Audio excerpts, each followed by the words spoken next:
Hello and thank you for joining the Monday edition of Journalist Hangout. I'm Ayodele Ozubakun. Today on the program, Igbo traders, residents say enough is enough, laments how much they have lost to IPOB sit at home while detainees freed.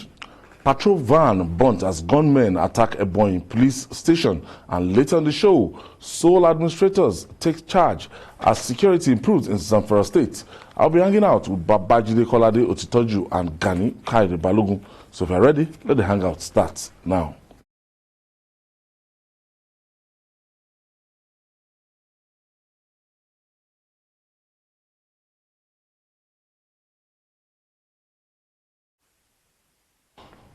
Let's begin on a sad note by paying tribute to the former Secretary of the State for the United States, that's Colin Powell, who died at the age of 84.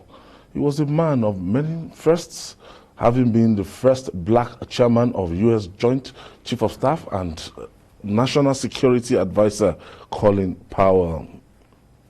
Judy, wonderful man. He played his part. Yes, and he will be remembered as someone who got the opportunity to become the first black president of the U.S. and simply refused to take that chance. The opinion polls showed that Americans wanted him, having led the country to victory in the Gulf War, and given his disposition and the successes he recorded as chairman, Joint Chiefs of Staff of the U.S., the first black man to occupy that position, which put him effectively at the head of the greatest armed forces in the world, the United States Armed Forces. He refused to take that chance. And what people said was that the resistance came from within. His wife was opposed to him taking a shot at the presidency at a time of extreme popularity. It declined. I still remember that Time magazine story that I read, and of course he also remained a good statesman till his death. When he needed to intervene in national issues, he would intervene, and of course he would be on the side of the people. You know, despite being a Republican until his death, he didn't support Donald Trump.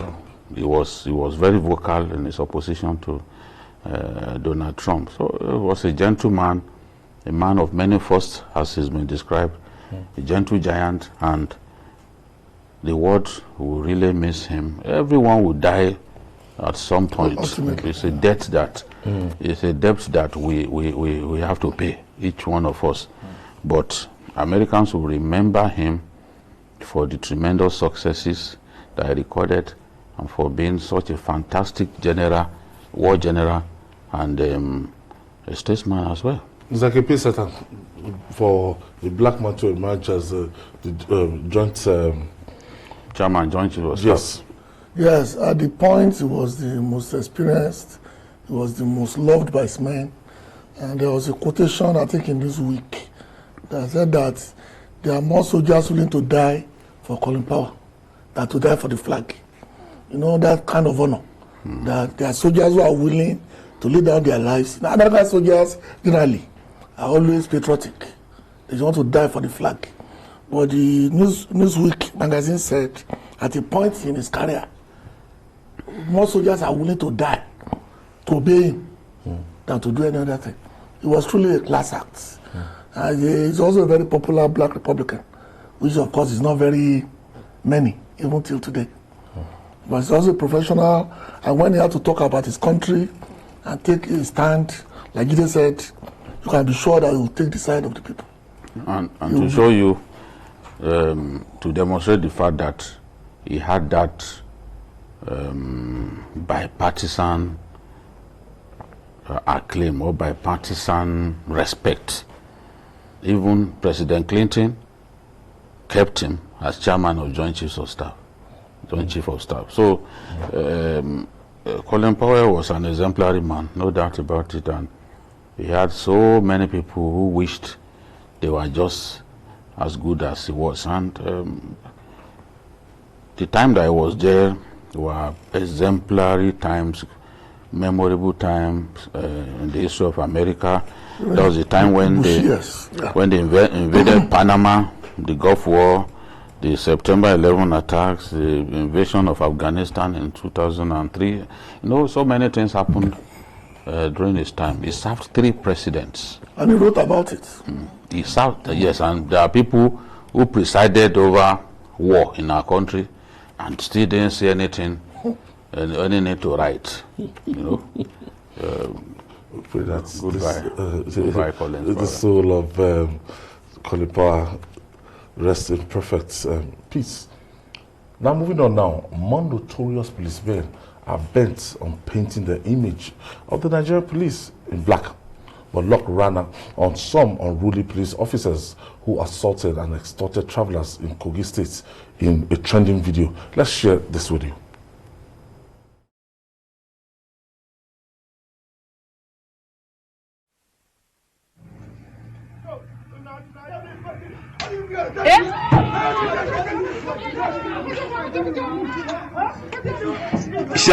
Because they say why go crack gun say one shoot.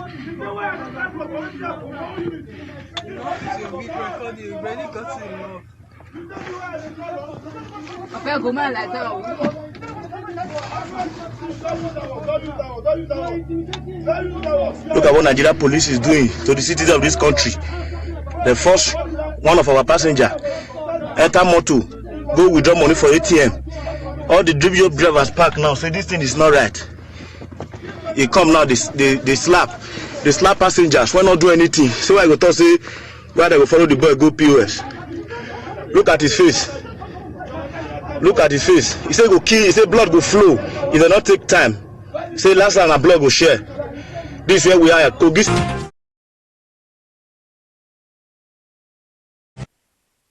Even after the disbandment of that notorious squad, the special anti-robbery squad, yes, we still have this kind of element within the Nigerian police. Of course, we still have them. This amount of robbery now.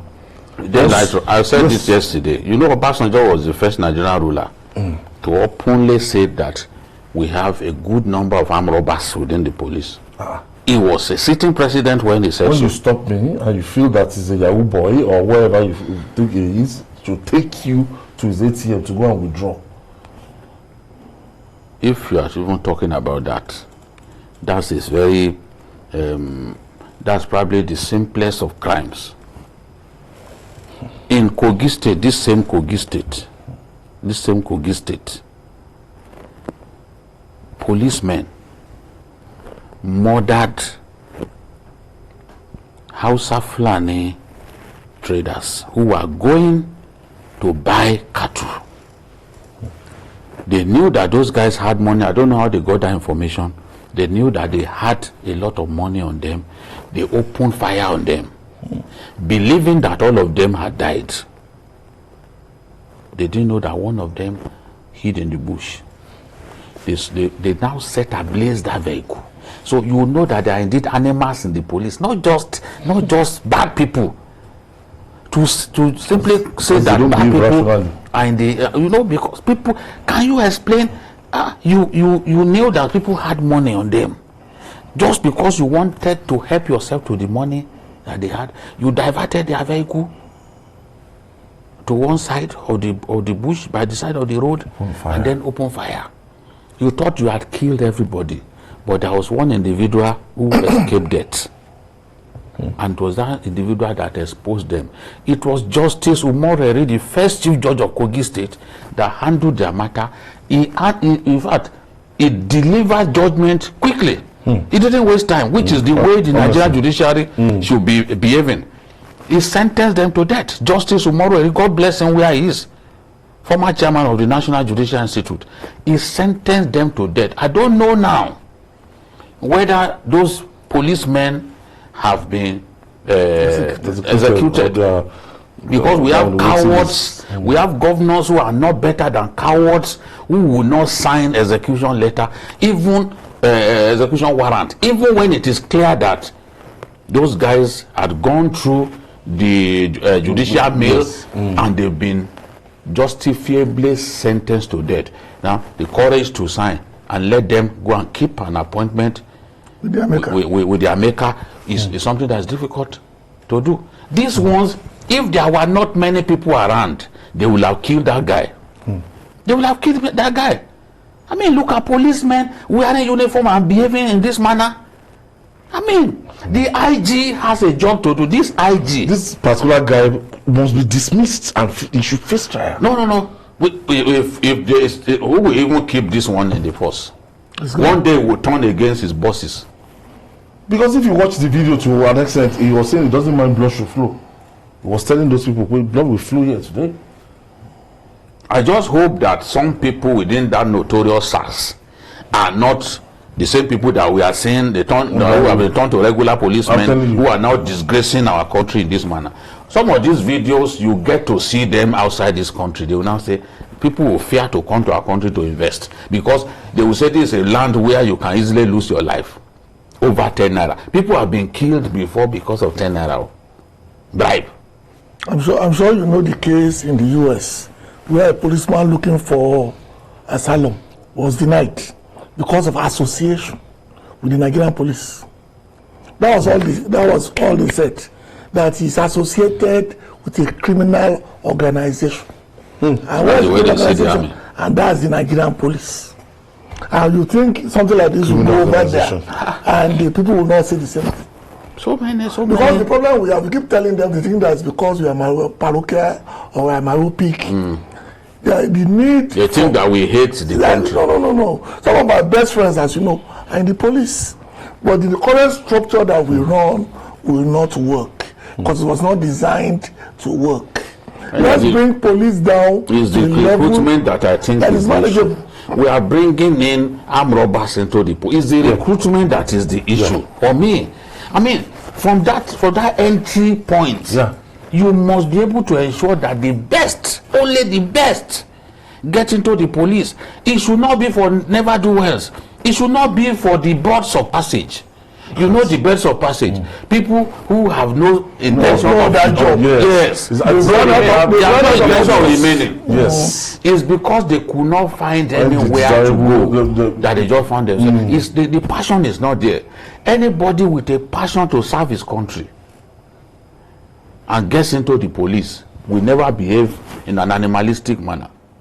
It makes no sense. So it's unfortunate. And every day this kind of thing is happening.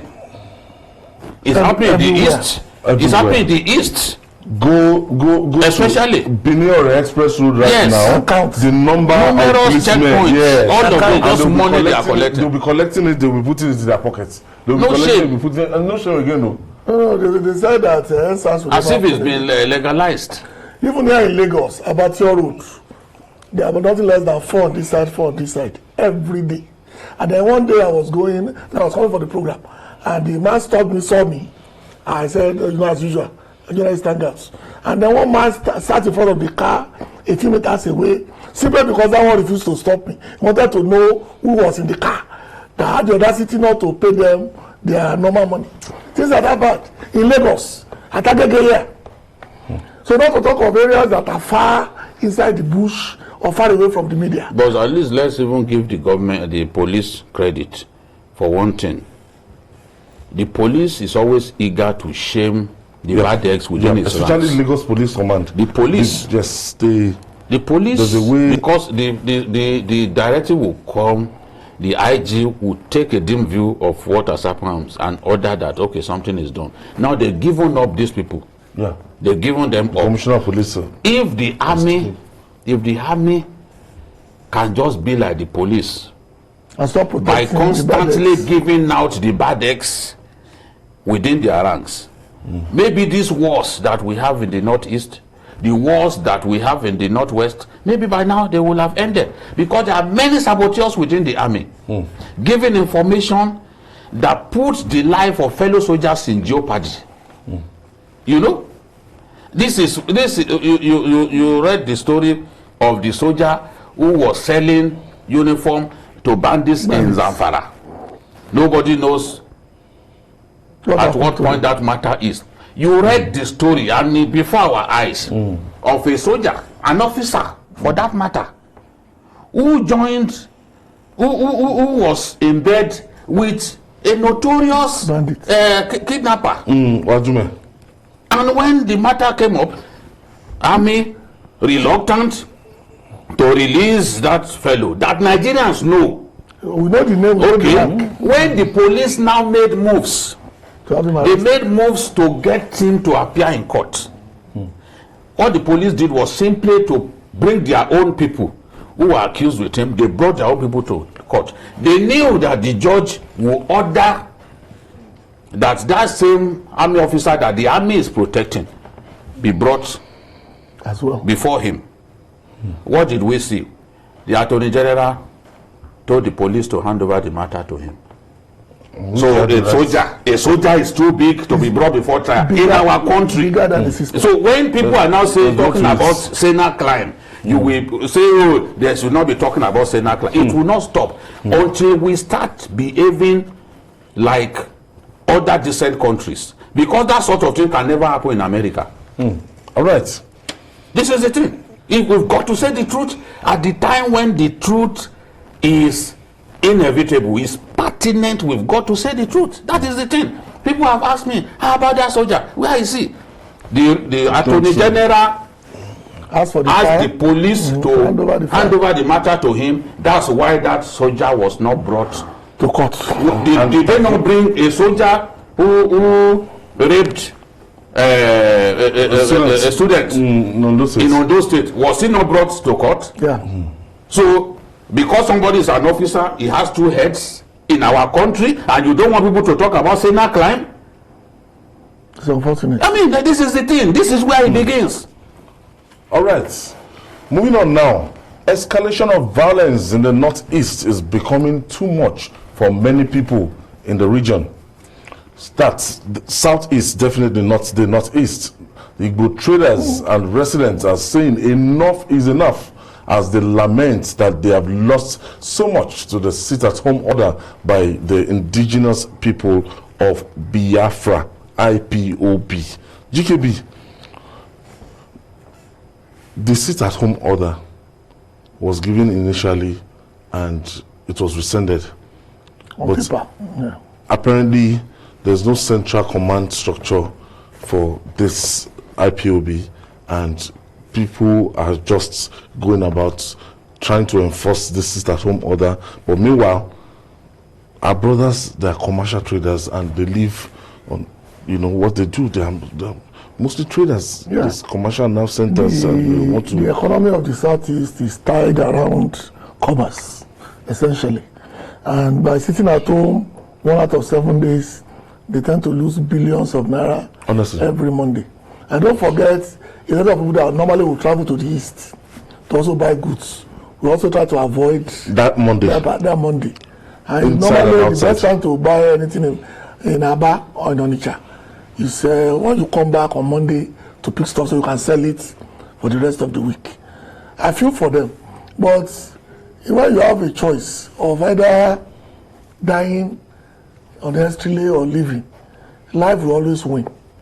And I think, like you said, there is no central command to this order.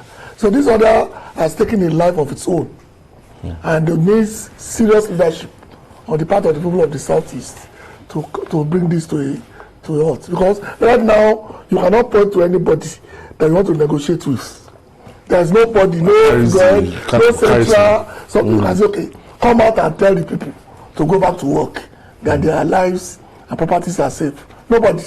So basically, what is happening in the Southeast is that some people have turned themselves into enforcers of a law that does not exist and start killing people. And don't forget, policemen, prisons are raided, all this is also happening. There must be somebody to take charge of the Southeast. I don't care whether it's a pastor, or a cleric, or a soldier, a governor, even an ordinary Igwe. Somebody must come out and take charge of that zone, or else. Somalia. We said it last week. We were talking about this absence of central commander, and we were saying that I think it would even take the manifestation of Kano himself, Mazi Kano himself, to tell these guys, stop. And we're still even doubting it that the way it has gotten to that not everybody might comply. The unfortunate thing is that there are now so many disparate groups.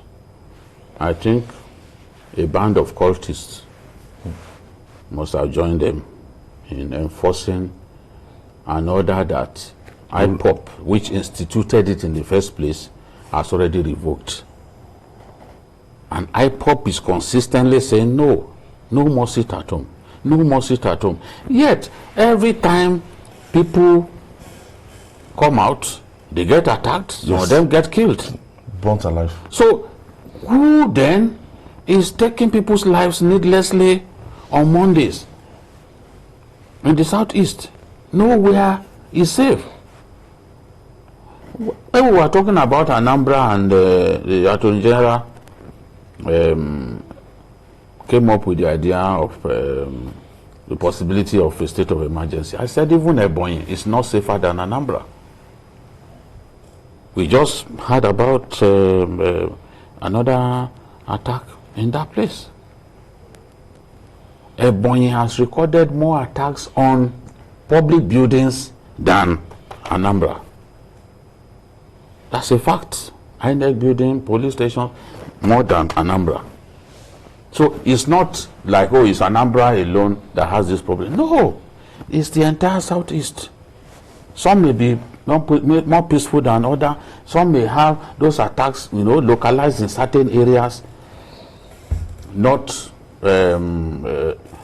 in as much places as another state. But the fact remains that there is threat to life in Anambra. And Professor Soludo is saying that that state, Anambra alone, has lost no less than 19 billion to simply sitting at home. But when you sit at home, businesses will not be transacted. And one of the biggest markets in Africa is located in Anambra State. One of the biggest and best run, best organized markets in Africa is right there in Onitsha. Okay, that Onitsha market. So, and you can imagine, Anambra State, especially Unewi, has more billionaires per capita than any Nigerian community. And that's a place where you want people to simply sit in their homes, cooling their feet inside their houses when they should be making money, and you said when they should be contributing to the GDP. Said that some of them cannot live in their houses again. Yes, I'm talking about these politicians. Politicians are endangered species. They are now, a lot of them are living in the hotels. They can't even, they can't campaign freely in Anambra because somebody is campaigning at Alaba. Somebody came to Alaba, another one went to Asaba to campaign for an election in Anambra State. So it's really worrisome, and I just hope that progressively, since IPOB has come out to say we do not want sit at home, then this sit at home must stop. Or Hanese is saying, look, if this thing continues, IPOB itself will lose the support of the Igbo people. Because what is the point in causing people, inflicting pain on people? That's what we are seeing. The hardships is just... It's just too much. You can't move around freely. You can't. It's the police station, they say police vans burnt in Ebonyi. They set vehicles within the premises of the police headquarters ablaze, police station ablaze. Julie, let's quickly pay these bills. We'll take a break. When we come back, we'll talk more. So, journalist Hangout, please stay with us.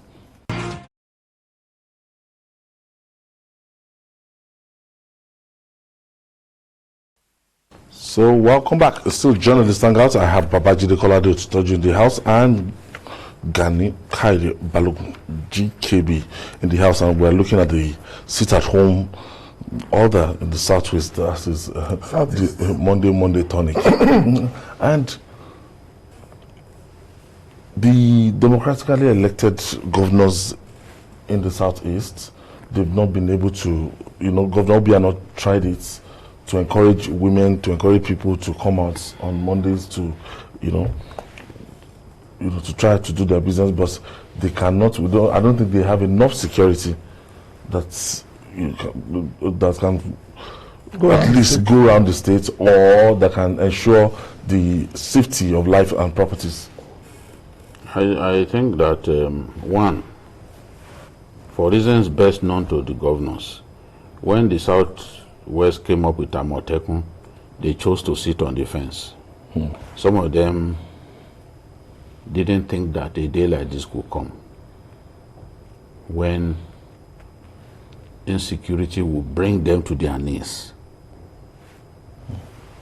But we are seeing now increasingly, everyone is finding a way to protect their people, because we've seen that the present policing structure cannot deliver the goods. We are just wasting our time. El-Rufai came out to say it, that this is the time for state police. Because what do we even have? As I've said before, governors are not chief security officers in their state. They are chief logistic officers. They provide the logistics. They are the ones with the deep pockets. Buy APC for police, buy patrol vans, buy boats, buy even helicopters. In Lagos here, they bought helicopters for the air wing of the police. So what are we talking about? So what the federal government does is simply to pay the salaries of the police. Because we see people like even Dangote weighing in with all those sedans.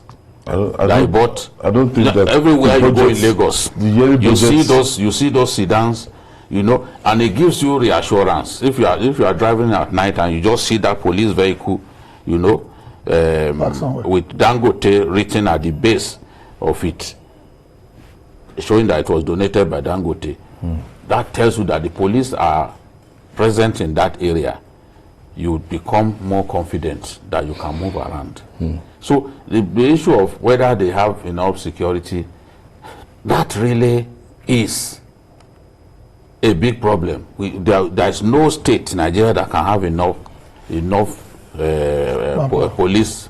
police protection, because we simply do not have enough of them. A good number of them are guiding VIPs, and we have refused to recruit on a consistent basis into the police.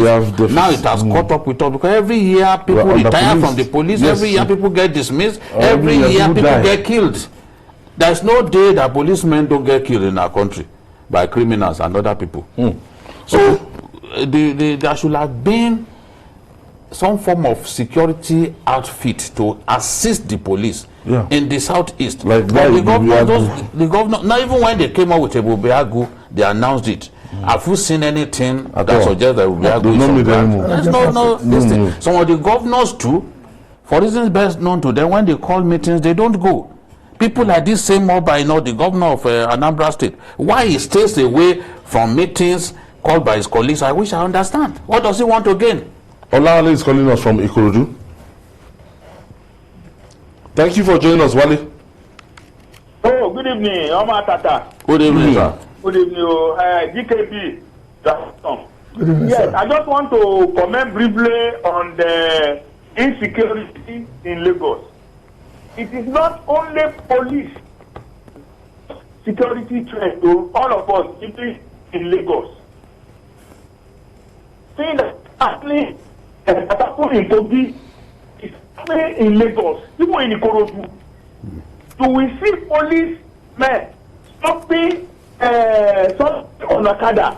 They start searching the pocket and everything at the back.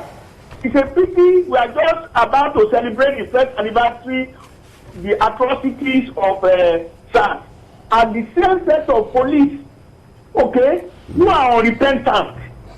I think doing the same thing. I am not absolutely sure that all the SARS men have been eased out of the police force.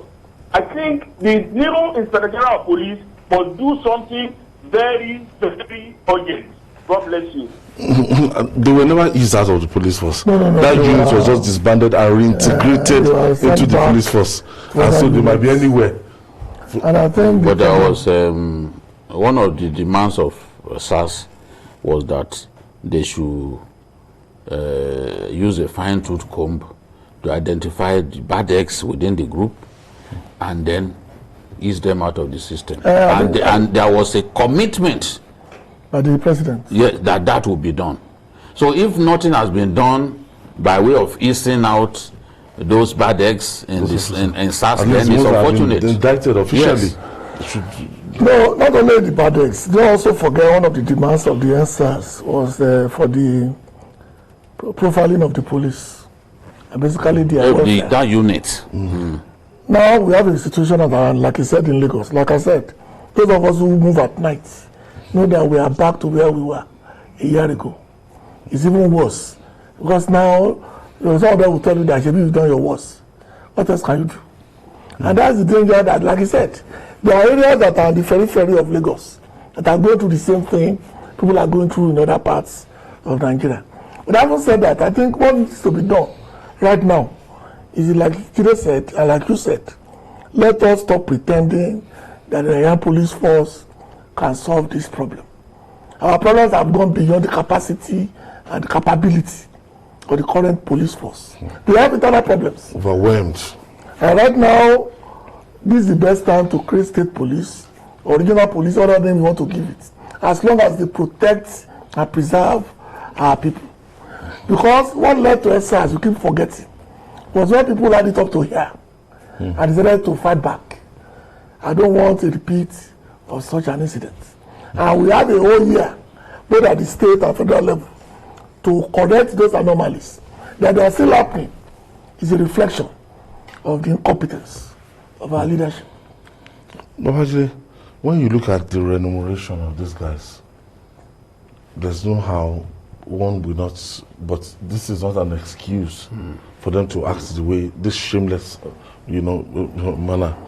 But sometimes when you go through the remuneration, when you see what they take home, sometimes you feel for them. If you see the accommodation, if you see the state of apartment they stay in, you know that, look, these ones, they're treated like animals. So there's that animal mentality anywhere they go to pay visits to their barracks. Well, it's fair enough. We've always spoken about that. And policemen themselves would not deny the fact that we've always put their welfare first on this program. I don't know about other programs. We've always put their welfare first. But the fact that someone doesn't get paid good salary is no license to turn yourself to an armed robber.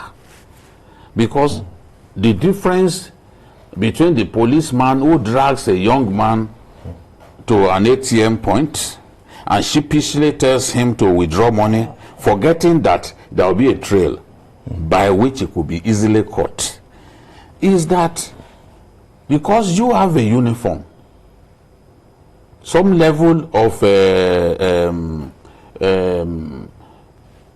legality, you've conferred on yourself some level of legality that you think, okay, you are right to do it because you are wearing uniform. You are not better than an armed robber, because the armed robber also takes by force what does not belong to him. That's the definition of an armed robber. He takes by force, by compulsion, what does not belong to him. When you drag a young man or you are going around with a POS machine, in today's Nigeria, policeman going around with a POS machine, and he says, okay, put your ATM, what is your pin, and then you draw from someone's money. You are a first grade armed robber. That's who you are. First grade armed robber. So let's tell ourselves the truth. You won't have people to transfer poor salary. Police are not the only people who earn poor salary in our country. Teachers earn poor salary. The salaries of teachers in this country is worse than that of the police. It's criminal. If you know, if all those public schools where they charge us parents, they charge us cutthroat school fees. They make us pay cutthroat school fees. They don't pay the teachers well. That is a fact. They don't pay the teachers well. The salaries of teachers worse than the salaries of the armed forces. I dare anybody to a debate over that. They still pay teachers as little as 15,000 per month in this country. Graduates? Yes, in this country. Do you know any policeman who earns that little? GKP. With bribe, we argument. Do you know any? No. Do you know any policeman who earns as little as 15,000 a month? That is the point that we are making. Okay, now teachers, do they then carry guns because their salaries are so little? I'm telling you, I can't take them home and then begin to harass people. Okay, let's speak. Let's take. Kesandro is calling us from Owerri. Good evening, gentlemen. Good evening, Kesandro. God bless you for all you've been doing for Nigeria. So sincerely, God bless you. I really need to talk about the sit-at-home issue. Please go ahead. Before, so many persons in this part of the country are doing the solidarity for the way we've been treated in this part of the country. What I can speak to you now is that of fear. And let me tell you, the fear is not really about fear of the unknown gunmen, even the known gunmen. These actors are hitting our major problem in this part of the country. They are harassing citizens. Leaders do not want to take responsibility. It is becoming a serious problem. Nobody wants to come outside. Today is Monday. Everybody is in now. Nobody wants to go outside because they are not even sure if your life is going to be fixed. See, and I'm appealing to the conscience of our governors. They are not taking full responsibility. They are not taking time. It is quite unfortunate. So if they are no longer in charge of the state like this, then we're finished. Our major problem is not really about the known government too. It is about the known government. As questions come to your state and investigate what is happening. You see that we're in serious quagmire in this state. So I'm appealing to the conscience of our state, our leaders in Southeast. They should rise up and take responsibility for what they are not taking responsibility. Our governors have failed us. Thank you very much. Thank you, Kesandro, for that update. Yes, it's right. From Owerri. It's right. Leadership is only relevant when there's crisis. Anybody can wear a crown in times of peace. It's when there is war that true leaders emerge. And I will agree with him that at least for the better part of this year, the political leadership in the Southeast has failed woefully. I'm not talking about party lines. I'm talking about just providing leadership for your people. Minimum you can do. That's what you're elected to do.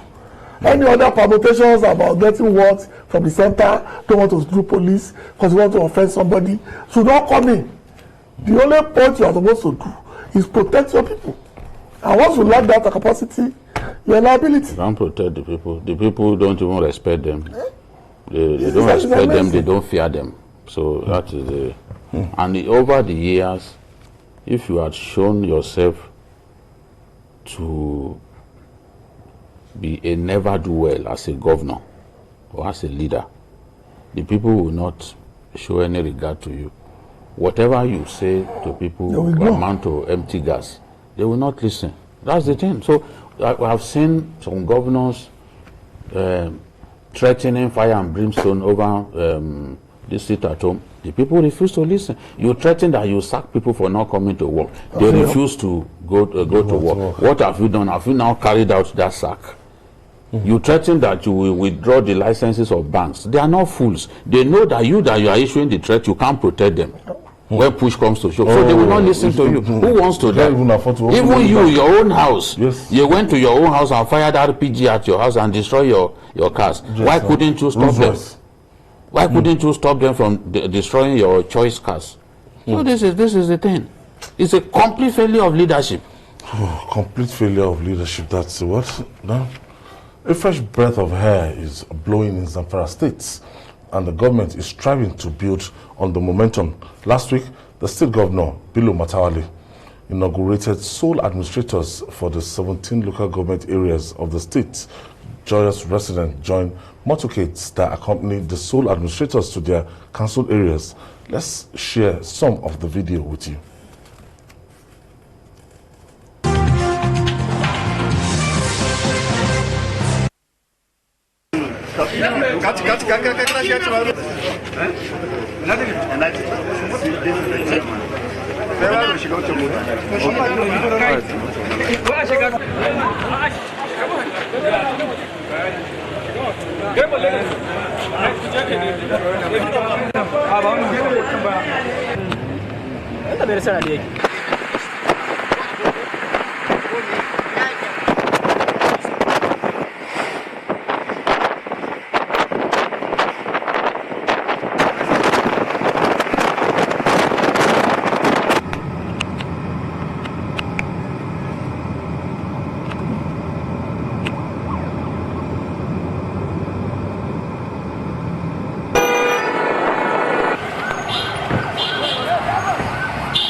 Well, Babajide, the import of this sole administrators in Zamfara State, because the security situation, what do you think Governor Bello Mohammed Matawali is trying to do? No, it's, the job of sole administrators is not to deal with security. They have their job cut out for them, which is like it's done everywhere else where you put sole administrators in place before you conduct an election. But what is significant about this event is that Thursday, they moved out of Gusau. They were moving in convoys to their local government. They traveled for hours on the road, and there was no attack. Before that big military campaign that we launched in those three dangerous states, I can tell you that these people could not have had the liver to try this. You drive through, as you even step out of the state capital, you could come under attack. Because there are already some notorious points along the road leading between Sokoto and the state capital, Gusau. There are areas where when you pass through that area, you escape with your life, you thank God. You know, and we are seeing a situation in which even to some of the dangerous local governments, these people moved. The people accompanied those sole administrators to the areas they've been posted, and there was not a single case of attack on them. So that's why it is significant. Is one reason to believe that these steps that were taken by those governors, including Governor Bello Matawali, are bearing fruits. Now, in Zamfara State, bandits are beginning to use animals. The other day, an attack was launched on horses because they can't access fuel. So even supply of alcohol, Indian hemp, and some of the things that they used to have access to, most of them are being blocked. They are being blocked. So they can't. They've been denied the freedom that they enjoyed before, and their positions are being bombarded. But the painful thing for me is that as we are achieving some successes in Zamfara, we are seeing a spike in attacks in Sokoto State.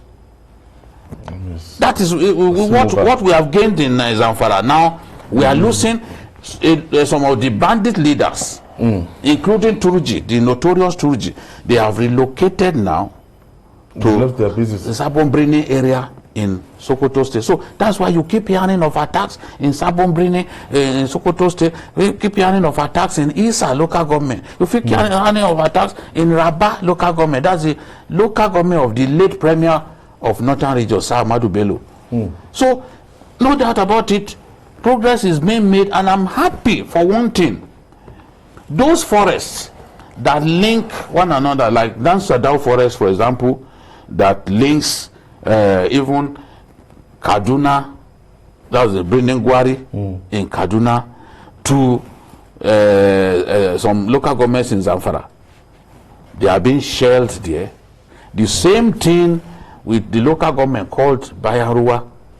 I mean, the forest called Bayarua Forest. They have been attacked there. But now, it links.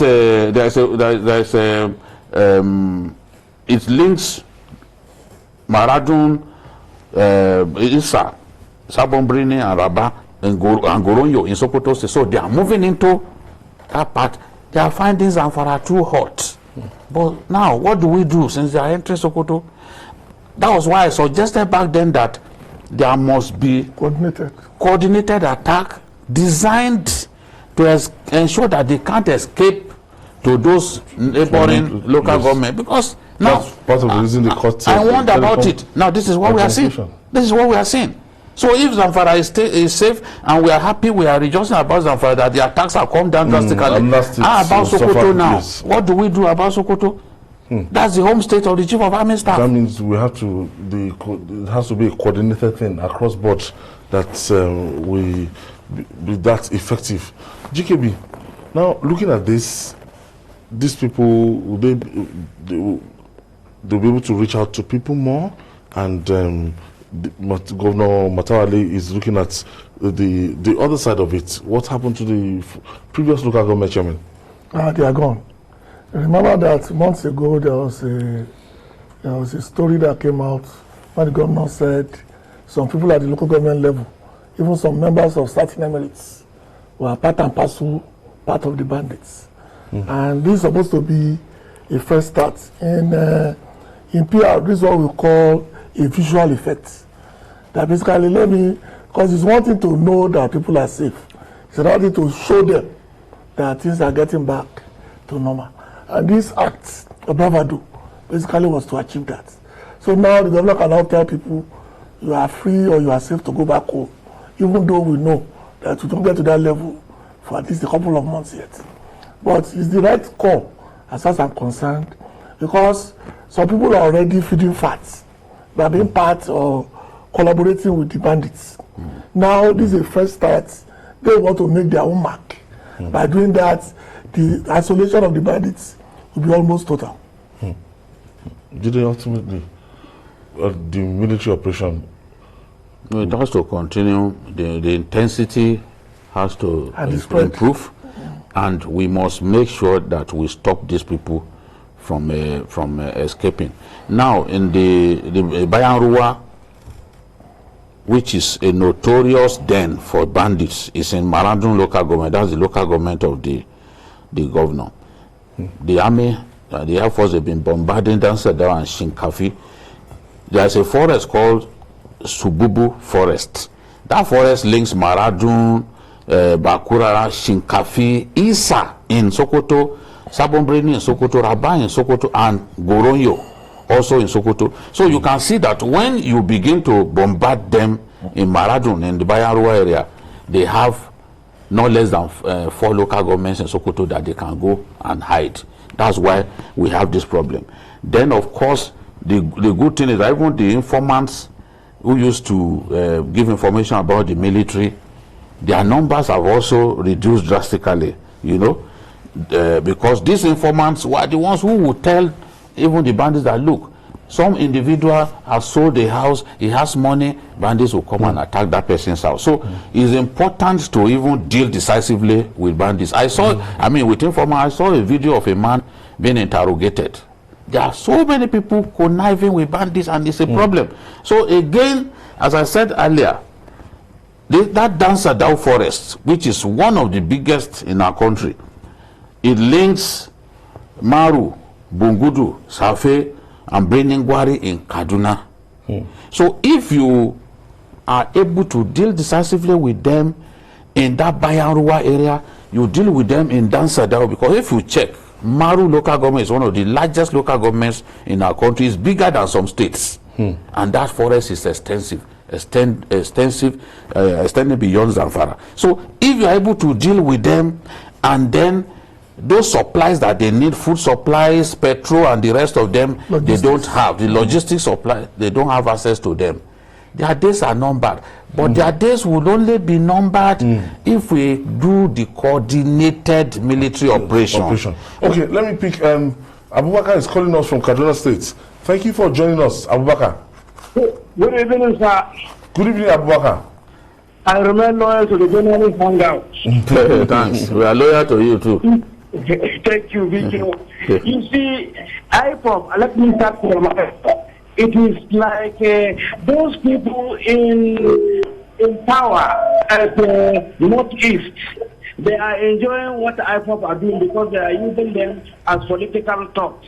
It is now touching the traders, so it is only the traders that can rescue themselves from the hand of those IPOB. But the leaders can never rescue the common man from the hand of IPOB unless the traders by themselves stop those boys because the government or the governors are using them. Then coming to the north now, this banditry, you know, this people he have been saying.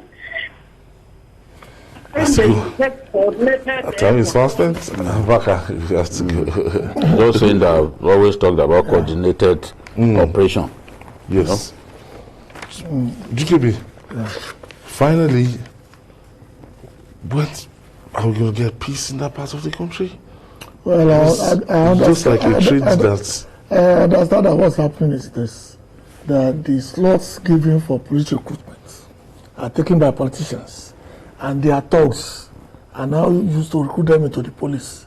So these policemen who are now loyal to them are now come back home for them to be used against their enemies. So just like Jide said, we have to find a 5-tooth comb in recruitment. That's why we have to start. Unless that we ensure that only the best get to the police, we cannot go to run away. Not the worst. Yeah. Not the worst. Honestly, I fear for the future of the police if we don't address the issue of recruitment. Politicians shouldn't simply be allowed to bring in people. They will have promised political leaders some slots. So you bring this person. Boys who had no job. You know?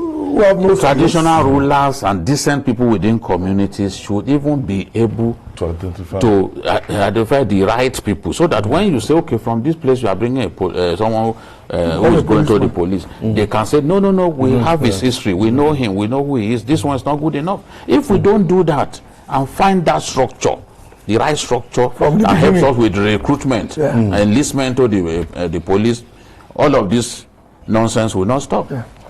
Gani Kaide Balogun Usera, thank you for your contribution. And Babajide Kolade is in the mess room himself. It's a new week. Thanks. And we hope to do it tomorrow. And that's our offering today. Join us tomorrow for another episode of the program. And don't forget to join us every Sunday for Journalist Hangout on Sunday, 1:30 to 3:30 p.m. We're on YouTube, youtube.com/TVC News Nigeria. I'm Ayodele Ozubakun. See you tomorrow, and God bless Nigeria.